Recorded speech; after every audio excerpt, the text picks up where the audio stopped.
Halo, selamat malam sahabat Excellent. Selamat berjumpa kembali di channel kesayangan saya, Excellent Bird.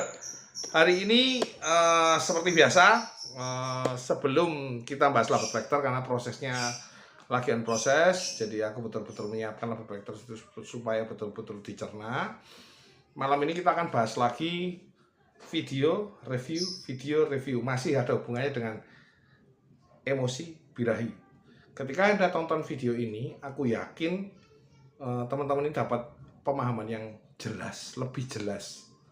Soalnya kadang-kadang masalah birahi sama emosi ini masalahnya cukup besar.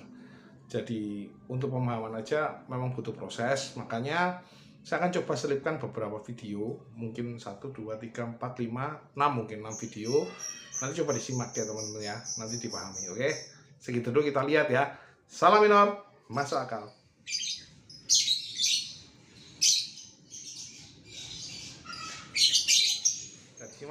Dari simak ya. Kalau teman-teman disodorkan video seperti ini, kalau saya atau teman-teman disodorkan video yang seperti ini, coba gimana cara menjelaskan video yang seperti ini? Om, apakah ini over birahi? Kayak gitu ya. Apakah burung gestang itu over birahi? Apakah burung gestang itu harus dikawinkan? Apakah burung gestang itu harus diatasi? Kadang-kadang pertanyaan sering muncul berulang kali, makanya saya malam ini saya bahas. Jadi begini teman-teman, kita nggak tahu karena sepotong videonya ya. Kalau misalnya video itu panjang dan kita bisa lihat seharian, mungkin kita bisa akan analisa. Karena setiap analisa itu butuh pemahaman yang benar dan nggak bisa analisanya sepotong-sepotong, resikonya salah paham sampai akhir. Kalau misalnya dia gestang terus ya mungkin bisa dikatakan over birahi. Makanya simak ya video kedua. Oke.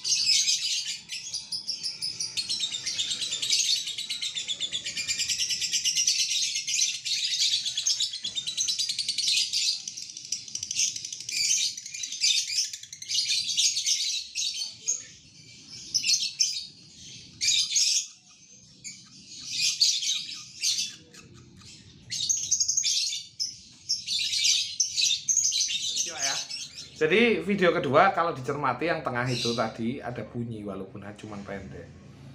Dan cara bunyinya coba teman-teman perhatiin. Jadi kalau burung itu masih dalam kondisi bunyi, habis gestang bunyi, habis gestang bunyi, itu masih aku anggap sebagai bukan burung yang over birahi.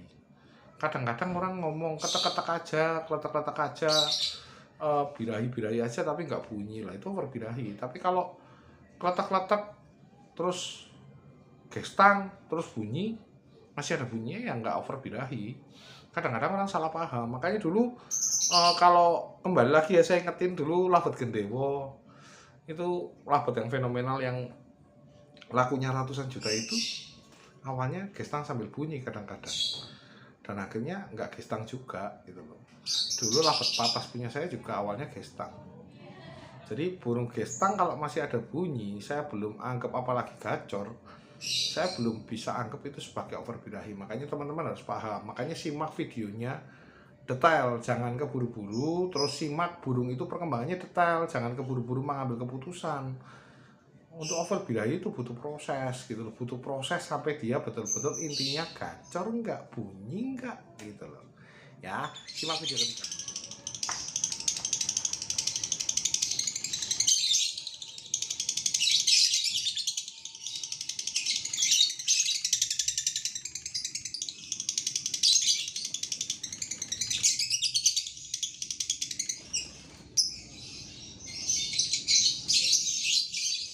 Saya mau ngasih ketegasan sekali lagi bahwa burung gestang bukan jaminan burung itu over birahi, kecuali dia gestang aja nggak pakai bunyi.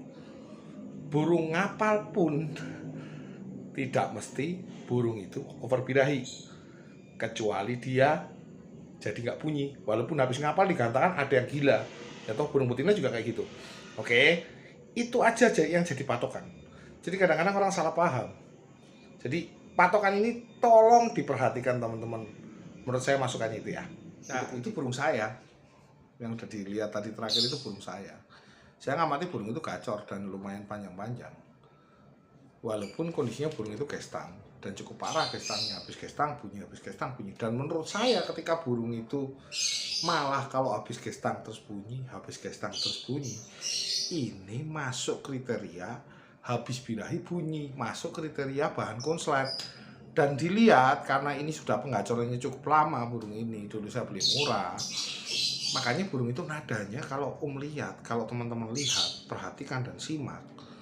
Burung ini nadanya udah bagus banget, udah kayak burung udah burung kering banget coba. Bahkan ada beberapa orang mungkin nebak burung ini sudah minor gitu. Tapi memang belum double. Nah, kalau burung seperti ini diatasi, malah birahinya drop. Dan malah burung itu jadi nggak bunyi. Malah jarang bunyi nanti akibatnya. Makanya nggak usah diatasi. Sudah saya coba kasih pangkringan kotak. Tapi bukan maksudnya diatasi. Saya cuman mikirku kalau diatasi sebagian tuh kayak apa. Ternyata dia tetap gestang gitu loh. Dan akhirnya aku putusin nggak untuk diatasi. Biarin aja. Wong dia masih gacor kok gitu loh. Gitu ya teman-teman ya.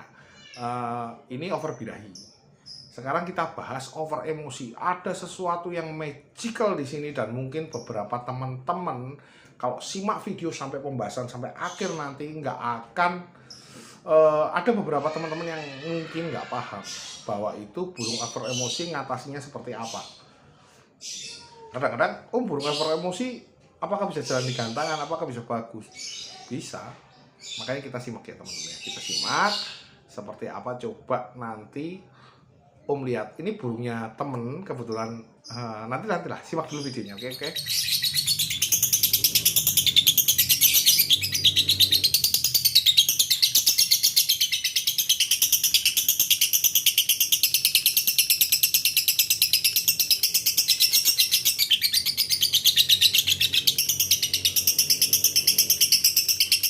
Udah dilihat ya teman-teman ya. Jadi itu tadi videonya burungnya Om Sean yang namanya Dewa. Jadi saya mau cerita nih teman-teman, karena saya pernah ngalami hal yang sama. Saya mau cerita dari dulu itu saya sudah sering ngomongin masalah emosi sebenarnya. Cuman kadang-kadang pemahamannya mungkin keliru. Ada orang yang berpikir burung seperti itu over birahi. Bahkan zaman dulu pun seperti itu. Dan ketika penanganannya salah, bisa jadi masalah. Makanya kenapa kalau saya selalu bilang bicara pemahaman, ketika salah penanganannya, nanti saya akan ceritakan salah penanganan yang seperti apa dan salah pemahaman yang seperti apa ini burung ini gitu loh. Ya, saya akan ceritakan. Ketika penanganannya salah, itu sangat bermasalah gitu loh. Burung ini tuh kalau over birahi, harusnya burung ini itu dipakan rendah, dimandiin lah. Nah, Om Sean kebetulan kemarin tuh saya ceritanya itu temannya Om Danang Hadi sebenarnya. Jadi ketika Om Danang Hadi kesini saya bilang bahwa burung over emosi itu malah kalau saya tinggikan gitu loh. Loh, ditinggikan Om, katanya Om Danang Hadi. Iya, kayak gitu lah. Terus Om Danang Hadi cerita, aku bilang kalau aku dulu pernah ngalami betina ngerekel, ngerekel malah tak tinggikan. Awalnya nggak sengaja, terus selanjutnya saya memperlakukan hal yang sama beberapa kali dan akhirnya burung itu malah jalan lapangan dengan duduk. Kalau kurang kencang malah kadang masih ada ngerekelnya.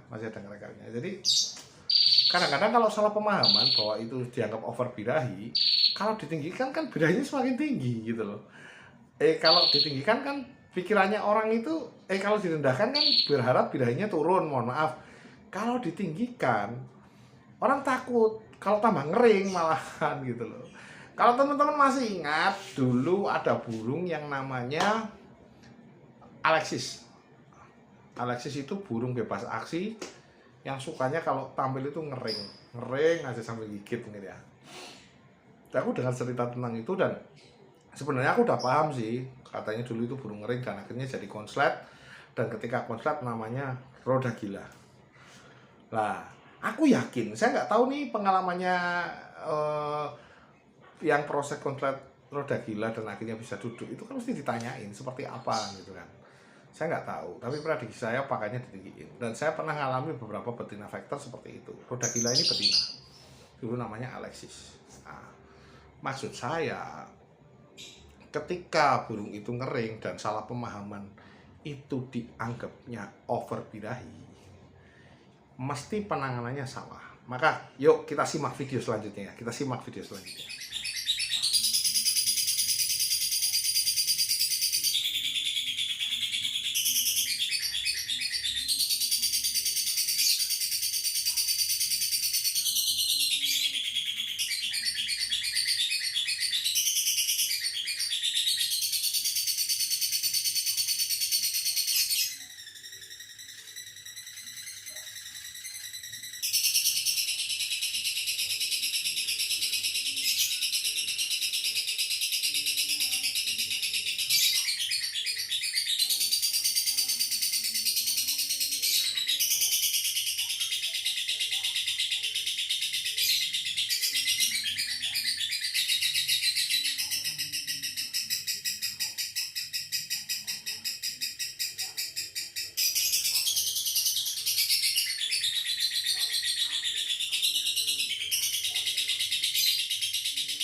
Udah disimak ya, videonya duduk kan, bunyinya duduk.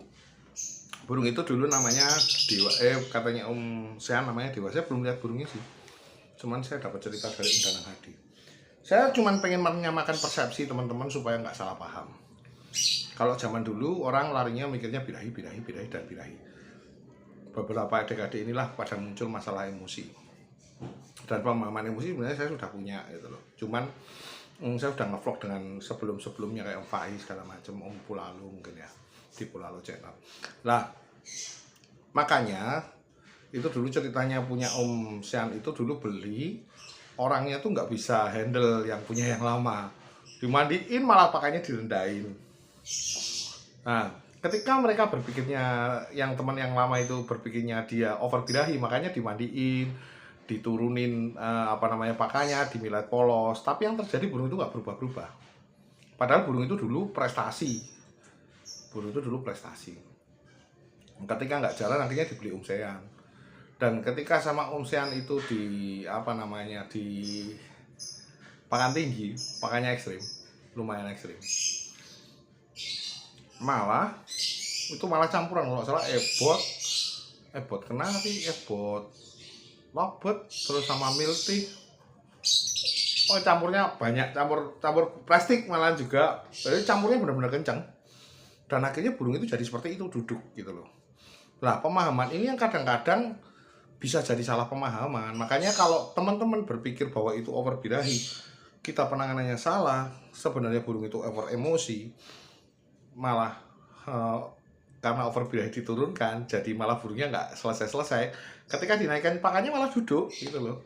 Pemahaman itu tuh penting sekali gitu loh. Jadi kalau kita pengen tahu tentang karakter lovebird, kita harus paham juga burung apa sih yang birahi, burung apa sih yang emosi gitu loh.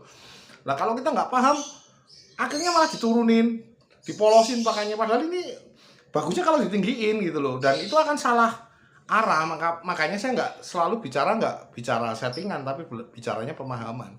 Karena kita butuh pemahaman yang betul-betul detail. Jadi kalau pemahamannya kita salah, risikonya memang tinggi. Ya, contoh satu lagi ini pemahaman. Kalau burung itu digarap di lokasi dingin atau panas, itu pengaruh nggak? Kalau menurut saya pengaruh. Jadi gini teman-teman, dulu kalau saya sudah sering cerita sih ya sebenarnya. Ini saya ceritakan kembali karena untuk pemahamannya biar lebih jelas. Jadi burung kalau di tempat dingin, dengan burung yang sama nih ngomongnya, gimana caranya kalau burung kurang gacor di tempat dingin, harusnya pakannya lebih tinggi. Kalau di tempat panas, sudah panas ditinggiin, burungnya malah birahi. Jadi kalau pemahamannya salah, hawa itu juga perlu diperhitungkan. Jangan settingan di tempat dingin disamakan di tempat panas. Kalau misalnya kita di tempat dingin, biasanya untuk pakan malah cenderung lebih tinggi karena dia butuh panas dari pakan gitu. Karena dia jemurnya mungkin, makanya jemurnya kadang-kadang di tempat dingin edan-edanan gitu loh. Kalau di tempat dingin itu pakannya butuh tinggi, butuh panas matahari, apalagi kalau nggak ada panas kan gitu kan. Sedangkan kalau burung di tempat panas, makanya tidak terlalu tinggi. Saya tidak pernah menyarankan untuk di tempat panas dengan burung yang sama ya. Aku bilang kadar yang sama, jangan disamakan dengan burung yang berbeda. Gitu loh. Ketika dengan burung yang sama, kadarnya mungkin kalau dirawat di tempat dingin sama di tempat panas, kadar pakannya beda. Kalau di tempat dingin mesti lebih tinggi, kalau di tempat panas dia harus lebih rendah. Bukan dalam arti kalau perlu rendah-rendah banget ya kita lihat kadar panasnya. Jadi itu butuh pemahaman, bukan cuman bicara burung itu seperti apa, tapi cuaca juga berpengaruh gitu ya teman-teman ya.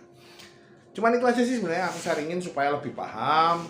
Dan kalau siapa tahu nanti teman-teman kebetulan dapat burung yang ring aja gitu kan, supaya nggak salah paham, malah diterendahin pakannya karena pikirnya over birahi, padahal itu over emosi dan butuh ditinggiin. Dan burung itu jadi gila, malah menurut saya ketika burung itu jadi bagus, itu ketika emosinya tinggi. Burung ini sebenarnya burung faktor ke teman-teman kalau emosi sudah tinggi itu. Ketika emosinya tinggi, dia birahinya dinaikkan dengan cara menaikkan pakan, maka yang terjadi birahi sama emosinya seimbang, makanya dia duduk, bunyinya enak. Itu yang saya maksud. Maksudnya untuk membuat burung itu nyaman, bunyinya, cara bunyinya nyaman, nggak over emosi. Dia bisa diseimbangkan antara birahi sama emosi kayak gitu teman-teman. Makanya bunyinya enak gitu ya teman-teman ya. Dan di tempatnya Sean ini sempat dilihat sama Om Danang Hadi, dia cerita setelah dipakan tinggi burung itu jadi ngedur. Factor, bunyinya factor, speed, keras volumenya dan jadi ngedur gitu ya. Dan itu saya alami beberapa kali main factor seperti itu. Dulu namanya Sweet Lady, ada beberapa burung sih, aku agak lupa nama-namanya, tapi yang aku masih ingat itu Sweet Lady, malah pakannya terangkat ketika dia sukanya ngering. Malah jadi duduk, dan dia sempat, katanya yang beli nih, sempat juara tos dengan Kusumo di CLBK.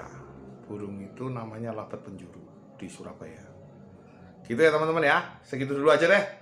Saya nggak bahas panjang-panjang, takut video ini kepanjangan. Ini buat selingan, nanti bisa disimak setelah tutorial ini.